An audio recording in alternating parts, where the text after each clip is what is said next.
অবস্থায় ওই বাজার থেকে আসছে।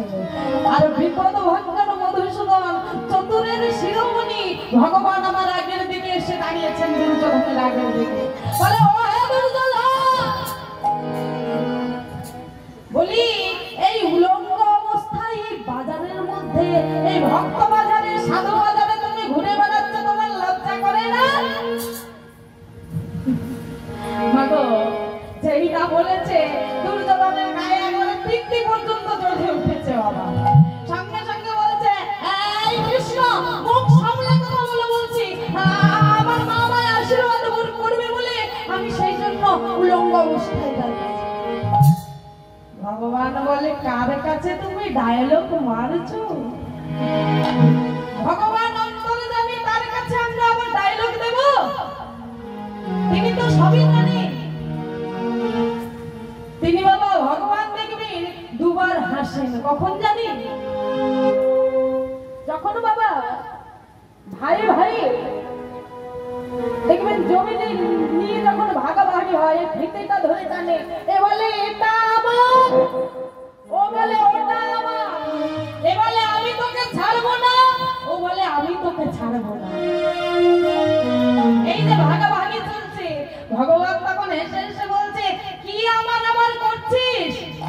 সবই তোর দুদিন বাদে হয়ে যাবে খাবার, মোটে তো তোর জায়গা 3.5 হাত, তুই এর বেশি নিয়ে মাতামাতি করছিস কেন? তখন ভগবান একবার হাসি, আর কখন হাসি, যখন বাবা একটা রোগী মৃত্যু শয্যায় লড়াই করে বিছানায়, তখন কিন্তু ডাক্তার বলে, ও হে রোগী, শোনো শোনো, তোমার কোনো চিন্তা নেই, আমি রয়েছি, আমি যতক্ষণ রয়েছি তোমার কোনো চিন্তা নেই। বলে, তুই কি রোগীর গ্যারান্টি দিচ্ছিস? তোর গ্যারান্টিটা কে দেবে রে ভাই? মাগো, তখনও ভগবান কিন্তু একবার হাসে, আজও হাসছে দুর্যোধনের কথা শুনে। দুর্যোধন কি করছে? ভগবান এরকম যখন কথা বলেছে, সঙ্গে সঙ্গে দুর্যোধন মনে মনে ভাবছে, ঠিকই তো, ভগবান আবার বলছেন, শোনো দুর্যোধন, তুমি তো এখন যৌবনে পদার্পণ করেছো নাকি?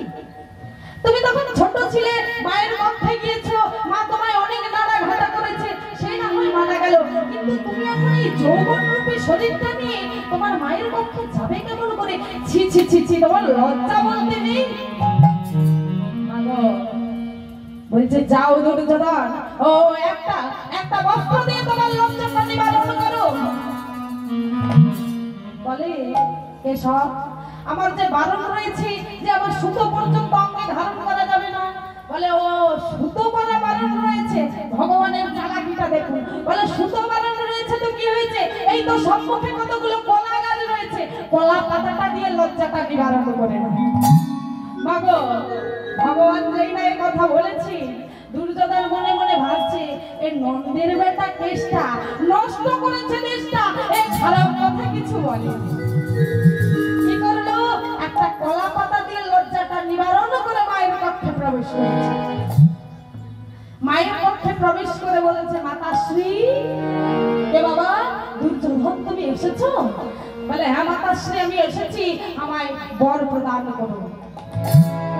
সঙ্গে সঙ্গে চোখের পট্টিটা যেই না খুলেছে, এই কি দুর্যোধন, তুমি কি করেছো? তুমি কি করেছো? তোমার এই অবস্থা কে করলো দুর্যোধন? কেন মাতা? ওই নন্দির বেটা কেষ্টা যে নষ্ট করেছে দেশটা, সে আমায় বলেছে। মাতা গান্ধারী মনে মনে ভাবছে, আমি শত চেষ্টা করলেও আমি এদের রক্ষা করতে পারবো না, কারণ ধর্ম যেদিকে রয়েছে, অধর্মের কোনোদিন জয় হবে না।